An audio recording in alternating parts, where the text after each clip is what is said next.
Warangal development కోసం కూడా urban development authority అని చెప్పేసి ఒకటి ఏర్పాటు చేయడం జరిగింది. తర్వాత నిధులు కూడా పెద్ద ఎత్తున కేటాయించడం జరుగుతా ఉంది రేవంత్ రెడ్డి గారు అని చెప్పేసి. ఇక్కడ నుంచి తెలంగాణ సంపదను కూడా ఢిల్లీకి శంషాబాద్ ఎయిర్పోర్ట్ నుంచి బేగంపేట ఎయిర్పోర్ట్ నుంచి తరలిస్తున్నారని చెప్పేసి. ధర్మం గెలిచినటువంటి ఆదిలాబాద్ కానీ నిజామాబాద్ కానీ ఈ ప్రాంతాలలో కామారెడ్డిలో కానీ అరే ఒక మంత్రి ఎవరేంటి నల్గొండ ఖమ్మం మహబూబ్నగర్లకేనా రెడ్లు నార్త్ తెలంగాణ మీద పగబట్టాడు రేవంత్ రెడ్డి అని చెప్పేసి. నిజామాబాద్ జిల్లాకు చెందిన వాస్తవమే కదా వారు చేసినటువంటి విమర్శ. కామారెడ్డి నిజామాబాద్ జిల్లాకు చెందిన వ్యక్తి షబ్బీర్ అలీ గారికి కేబినెట్ హోదా కల్పించలేదా? ఓడిపోయినా కానీ కల్పించలేదా? చెప్పండి ఏమన్నాడు? కేబినెట్ హోదా ఇవ్వాలి ఎవరికన్నాడు? షబ్బీర్ అలీ గారికి ఒక ముస్లిం మైనారిటీ సోదరుడికి కేబినెట్ హోదా ఇచ్చిందా లేదా కాంగ్రెస్ పార్టీ? అది కాంగ్రెస్ పార్టీ ఘనత. గెలిచినోళ్ళ ఓడినోళ్ళ కాదు, కేబినెట్ హోదాలా ఒక ముస్లిం మైనారిటీ అదే నిజామాబాద్ కామారెడ్డి జిల్లాకు చెందిన వ్యక్తి ఉన్నాడా లేదా? ఎట్లా మాట్లాడుతుండే ఇవ్వలేదని చెప్పి ఎట్లా మాట్లాడతారు అంటే వీరికి సోయి లేదు. ఈ సోయి లేక మాట్లాడుతారు ఈ కొడుకులు. ఒకటి గుర్తుంచుకోవాలి, వీళ్ళు బట్టగాల్చి మీదేసి ఒకటి చూసుకుంటారు. మీరు మరి ఎక్కడైనా మాట్లాడుకోండి కానీ ఒరే నా కొడుకు అనే పదాలతో నేను జస్ట్ ఏంటంటే వారు ఈ విధంగా విమర్శించారని మేము ముందర ఉంచడం. వాళ్ళు విమర్శించి మేము వాళ్ళట్లో మా ముఖ్యమంత్రి అంటే మేము బరబరాగా అనాల్సి వస్తుంది. ఒకవేళ నేనేం చెప్తున్నా, మా ముఖ్యమంత్రి వర్యుల్ని రేవంత్ రెడ్డి గారిని ఎవరైనా కానీ ఒక్క మాట అంటే మేము ఉపేక్షించేదే లేదు, మేము ఊకునేదే లేదు. ఎవరైనా మా ముఖ్యమంత్రి రెస్పెక్ట్ ఇస్తే 100% మేము వాళ్ళకి రెస్పెక్ట్ ఇస్తాం. మా ముఖ్యమంత్రి గారికి రెస్పెక్ట్. ఇప్పుడు ఎగ్జాంపుల్ వాళ్ళ ప్రధానమంత్రి వచ్చిండు, తెలంగాణకు వచ్చిండు, హైదరాబాద్కి వచ్చిండు, మా రేవంత్ రెడ్డి గారు మా పెద్దన్న మా బడేబాయిని ఎంత రెస్పెక్ట్ చేసిండు.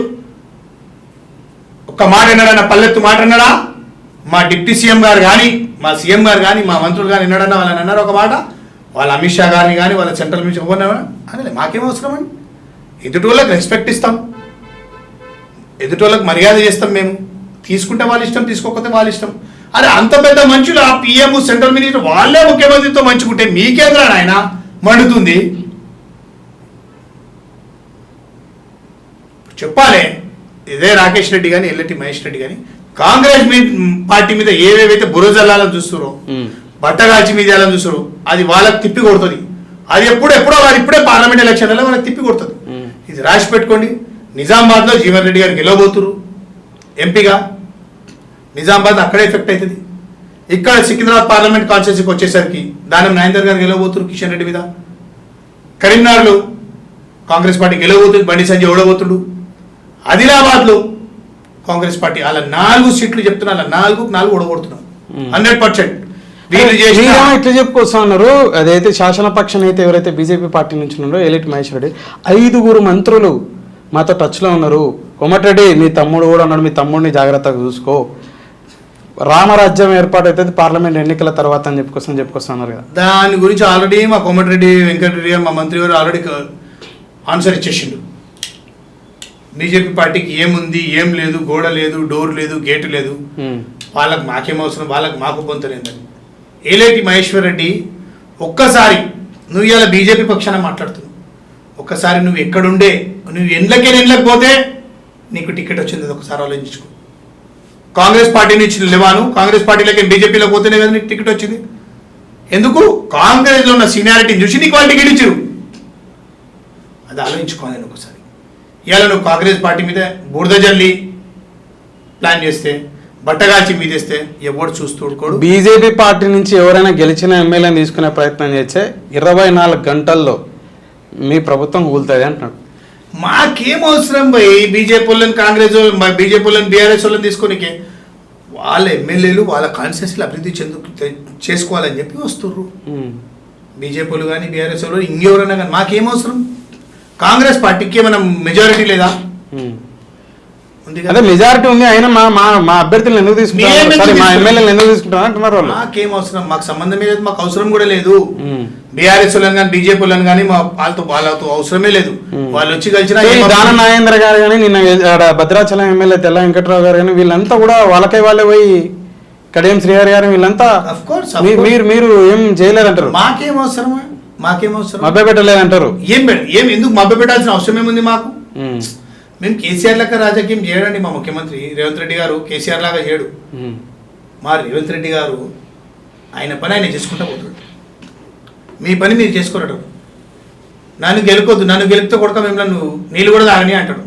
ఆయన పని ఆయన చేస్తారు, మీ పని మీరు చేయండి. ఒకటే చెప్తున్నాను నేను, కాంగ్రెస్ పార్టీ సిద్ధాంతం ఒకటే, మమ్మల్ని ఎవడు గెలుకొద్దు, మమ్మల్ని ఎవడు టచ్ చేయొద్దు, మమ్మల్ని ఎవడు ఇబ్బంది పెట్టద్దు. మమ్మల్ని ఎవడ టచ్ చేయాలని చూసినా వేరే పరిస్థితి ఉంటుంది. ఇక చివరిగా ఏదైతే కవిత గారు లిక్కర్ స్కామ్లో అరెస్ట్ అవ్వడం జరిగింది, వారిని సిబిఐ కస్టడీ తీసుకోవడం జరిగింది, దీనిపైన మీరు ఎలా చెప్పారు? ఇప్పుడు ఈడీ కస్టడీ తీసుకుంది, వాళ్ళు ఏం ఎంక్వైరీలు చేసారు, సిబిఐ తీసుకుంటుంది, వాళ్ళు ఎంక్వైరీ ఏం చేస్తారు. వీళ్ళు చేసిన పాపాలు ఇప్పుడు పండుతున్నాయి. ఒకటే ఫైనల్గా చెప్తున్నా నేను, అది సిబిఐ చేయని, అది ఈడీ చేయని, ఏదైనా ఇవన్నీ పార్లమెంట్ ఎలక్షన్ల వరకే, పార్లమెంట్ రిజల్ట్స్ వరకే. జూన్ తర్వాత ఆన్ రికార్డ్ చెప్తున్నాను, మీరు రికార్డ్ చేసి పెట్టుకోండి. జూన్ తర్వాత బీఆర్ఎస్ పార్టీ బీజేపీలో మర్జ్ కాబోతుంది. కాబట్టి ఇప్పుడు ఇవన్నీ నాటకాలు నడుస్తూనే ఉంటాయి. Maximum June, July, August, September కల్లా కవిత రిలీజ్ అయిపోతుంది. ఇంకా బీఆర్ఎస్ ఉన్నదంటారు, విలీనం అవుతుంది అంటారు, 100% అయిపోతుంది. ఇప్పుడు ఎగ్జాంపుల్ చెప్తాను, కర్ణాటకలో గాలి జనార్దన్ రెడ్డి ఉండే, తెలుసు కదా, ఆయన మీద కూడా చాలా ఉన్నాయి. మొన్న ఎమ్మెల్యేగా గెలిచిన ఆయన సొంత పార్టీ పెట్టుకుని, మొన్న పోయి ఆయన ఒక్కడే గెలిచిండు. ఇక్కడ బీఆర్ఎస్ వాళ్ళు అలా కాదు. నేను చెప్తాను ఆయన ఒక్కడే గెలిచిండు, పోయిండు, పార్టీని మర్జ్ చేసుకుండు. ఎందుకు? లేకపోతే ఆయన జైలుకు పెట్టుడే. కాబట్టి ఇక్కడ ఆల్రెడీ కవితక్క జైల్లో ఉంది. నెక్స్ట్ కేసీఆర్, కేటీఆర్, హరీష్ రావు రెడీ ఉన్నారు. కాబట్టి వాళ్ళ దాంట్లోకి అదర్ కేటీఆర్, ఇద్దరు హరీష్ రావు, ఎవరో ఒకరు ఒక 25 మంది 30 మందిని తీసుకుపోతాడు, పార్టీని అక్కడ మర్జ్ చేస్తారు.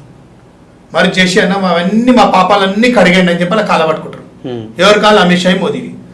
Okay, washing powder Nirma ad start అయిపోతుంది ఆ తెల్లారి నుంచి. అన్ని క్లియర్. 2 నెలల తర్వాత Kavitha madam washing powder Nirma అంటే వాషింగ్ పౌడర్ నిర్మా అబ్బా, సర్ఫ్ ఉంటుంది కదా, washing powder Nirma, washing machine వేసి వాషింగ్ పౌడర్ నిర్మా వేస్తే అంతా క్లీన్ అయిపోతుంది. సో ఈ బీఆర్ఎస్ అంతా బీజేపీలో జాయిన్ అయిపోతే క్లీన్ అంటారా? అంతే. వాళ్ళు నేనేం చెప్తున్నా, గాలి జనార్దన్ రెడ్డి ఇట్లా చాలా మంది వేరే వేరే రాష్ట్రాలలో కూడా వేరే కేసులన్నీ మాఫీ అవుతాయి, అన్ని మాఫీ అయిపోయినాయి కదా. బీజేపీలోకి వస్తే వాడు పవిత్ర అయిపోతాడు, బీజేపీలోకి రానంత వరకు వాడు పాపాత్ముడు, బీజేపీలోకి వస్తే పవిత్రుడు. నువ్వు చూసుకో, బీజేపీ పార్టీలోకి ఎవరెవరైతే వచ్చిరో వేరే పార్టీల నుంచి ఎగ్జాంపుల్ తీసుకో. ఇలా లాలూ ప్రసాద్ యాదవ్ జైలు వేసారు, తగ్గిండు ఆయన, ఇక్కడ తగ్గలే. రేవంత్ రెడ్డి తగ్గిండా? తగ్గలే. ఎవరి లొంగలే, ఎవరి తగ్గలే. కాబట్టి వీళ్ళు వేరే పార్టీలలో వీళ్ళకి ఇంకా కేసులు ఉన్నాయి, కేసులు మళ్ళా ఉంటాయి, మళ్ళా అవుతాయి. అదే బీజేపీలోకి పోతే ఏ కేసులు? అదే నితీష్ కుమార్ ఉండు, టుక్కుం టుక్కుం టుక్కుం టుక్కుం టుక్కుం టుక్కుం, ఈ 2 సంవత్సరాలు ఈడ, 2 సంవత్సరాలు ఆడ, 2 సంవత్సరాలు ఈడ, 2 సంవత్సరాలు ఆడ. చూస్తున్నాంగా నితీష్ కుమార్ ఎన్ని చేస్తుండో. అంటే నితీష్ కుమార్ మీద కేసు కాదు. అట్లా ఎవరెవరైతే బీజేపీలో వచ్చి జాయిన్ అవుతారో వాళ్ళ మీద కేసులు ఉండవు. కాబట్టి అదే అందరు ఎట్లయితే ఫాలో అవుతారు వేరే వేరే పార్టీలు, వాళ్ళని కూడా సేమ్ కేసీఆర్ ఫాలో. లాలూ ప్రసాద్ యాదవ్, కేజ్రీవాల్, ఇక్కడ కవిత, రేపు కేసీఆర్, వీళ్ళంతా వ్యతిరేకించి జైల్లో ఉంటారంటారా? నిన్న చంద్రబాబు నాయుడు, అందరూ చెప్తున్నా. పాపం చంద్రబాబు నాయుడు గారు తప్పు చేస్తారా? ఆయన అమ్మడు ఆంధ్రప్రదేశ్ని ఎంత డెవలప్ చేసిండు, అసలు మేధావి.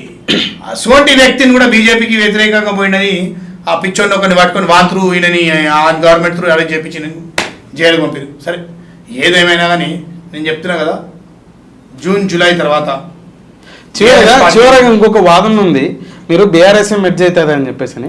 లేదు, బీఆర్ఎస్ కాస్త మళ్ళీ టీఆర్ఎస్ అవుతుంది, అయితే బీఆర్ఎస్లో ఉన్నటువంటి హరీష్ రావు మాత్రం కొంతమంది ఎమ్మెల్యేలను తీసుకొని బీజేపీలోకి వెళ్తాడని. నేను గదే చెప్తున్నా కదబ్బా నీకు. ఇప్పుడు హరీష్ రావు కానీ, కేటీఆర్ కానీ, ఇంకెవరైనా కానీ, లేదు, కేటీఆర్ టీఆర్ఎస్ పార్టీ వారి సారథ్యంలో నడుస్తుంది. అదే నేను ఏం చెప్తున్నా, వీళ్ళని వ్యతిరేకించి హరీష్ రావు పోతాడని. అరే పార్టీ మార్చి అవుతుందబ్బా, పార్టీ మార్చి అవుతుంది. బీఆర్ఎస్ పార్టీ టీఆర్ఎస్ మొన్న 27 తారీఖు చేస్తామన్నారు. ఇప్పుడు ఉగాది తర్వాత మంచి రోజు చూస్తారు, చేసేస్తాడు మళ్ళీ కేసీఆర్. టీఆర్ఎస్ పార్టీ కాక బీజేపీలో విలీనం చేస్తారు. August September maximum year ending తర్వాత టీఆర్ఎస్ బీఆర్ఎస్ ఏది కనిపించదు. దాన్ని నమ్ముకున్న వాళ్ళంతా దేవిచ్చా నోట్లు వచ్చాక అంతే. హరీష్ రావు ఒకవేళ కాంగ్రెస్కి వచ్చే అవకాశం ఉందంటారా? వాళ్ళు ఒకవేళ అట్లా మెర్జ్ అవుతే? అవసరం లేదు, మాకు అది దాని గురించి మాకేం సంబంధం లేదు, మాకు తెలియదు. గతంలో మీ కాంగ్రెస్ పార్టీకి వచ్చి సేవలు అందించారు కదా. మాకేం అవసరం లేదు. ఏమందించిండు ఆయన? రాజశేఖర రెడ్డి గారు ఉన్నప్పుడు మంత్రికి కూడా చేయడం జరిగింది కదా. అదే నేనేం చెప్తున్నా సాబ్, అప్పుడు తెలంగాణకి నేను గెలిచింది కదా, తెలంగాణ ఉద్యమంలో ఉన్నారు కదా టీఆర్ఎస్ పార్టీలోని, రాజశేఖర రెడ్డి గారు ఏదో ఆయనని మంత్రి చేయడం జరిగింది. తర్వాత వాళ్ళ పని వాళ్ళు, ఎవరి పని వాళ్ళు చేసుకున్నారు. 14లో గవర్నమెంట్ వచ్చింది, ఖతమైన మంత్రి 2 సార్లు అయ్యాడు, గవర్నమెంట్ పోయింది, ఇప్పుడు నార్మల్గా ఎమ్మెల్యేగా పని చేసుకుంటున్నాడు. ఎవరి దానిలోకి ఉంటుంది చూద్దాం. ఇక చివరిగా మీ రాహుల్ గాంధీ గారి మీద చాలా వరకు బీఆర్ఎస్ బీజేపీ నాయకులు చేసినది ఏంటంటే ఇండియా కూటమి అని చెప్పేసి, పంచ్ న్యాయం అని చెప్పేసి ఇంటికి వచ్చి ఏవో పెద్ద పెద్ద పలుకులు వాళ్ళకిపోతా ఉన్నాడు, దిక్కు లేని దేవాసం లేనివాడు, రేపు ఓడిపోతే ఇంక ఇంటికి పరిమితం అని చెప్పేసినటువంటి వ్యాఖ్యల పైన మీ అభిప్రాయం? దిక్కు ఎవరికి లేదు రాహుల్ గాంధీకి, వాళ్ళు చిత్తుగా ఓడిపోతుంది రేపు ఇండియా కూటమి అని చెప్పేసి వాళ్ళు అనుకుంటారు. ఓకే చలో, సందర్భం వచ్చింది కాబట్టి. పోయిన సంవత్సరము ఆగస్టు సెప్టెంబర్లో మీలాగా ఒక 15-20 మీడియాలు ఏ పార్టీ అధికారంలోకి వస్తుందని చెప్పి తెలంగాణలో బీఆర్ఎస్ వచ్చారని చెప్పేసి అన్నారు. ఏం జరిగింది? ఇప్పుడు కాంగ్రెస్ వచ్చింది. అదే జరగబోతుంది సెంట్రల్లో కూడా, రాష్ట్రం సెంట్రల్లో కూడా కాంగ్రెస్ పార్టీ అధికారంలోకి రాబోతుంది. ఎన్ని సీట్లు వచ్చాయి? 300 పైకి సీట్లు వస్తాయి కాంగ్రెస్ పార్టీ. ఇండియా కూటమికి 100% కూటమికి. చూసుకోండి మీరు, నెల రోజులు లేదు, మధ్య ఇదే జూన్ 4 30 ఏప్రిల్ 55 రోజులు. బీజేపీ కార్యకర్తలు చాలా మంది బీఆర్ఎస్ కార్యకర్తలు వీడియో చూస్తుంటారు, మిమ్మల్ని మళ్ళీ పెద్ద ఎత్తున రేపు పొద్దున 300 సీట్లు కాస్త 30 సీట్లు అయితే అవుతారు మీరు. నేనేం చెప్తున్నా ఒకటి, పొలిటికల్ ఉన్నాం, అన్నిటిని తట్టుకునే కెపాసిటీ ఉంది కాబట్టి పొలిటికల్ దిగినాం. నేను ఒక స్పోర్ట్స్ మ్యాన్, ఇంటర్నేషనల్ ప్లేయర్. నేను దానికి ఫుల్ స్టాప్ పెట్టి ఆపేసి రాజకీయంలోకి వచ్చిన. ఏదున్నా అన్ని తట్టుకునే నిలబడికి ఉన్నాం, నిలబడుతున్నాం కూడా, నిలబడతాం కూడా. ఓకే, జై కాంగ్రెస్, జై రేవంత్ అన్న. రైట్ రాజన్న, నమస్తే.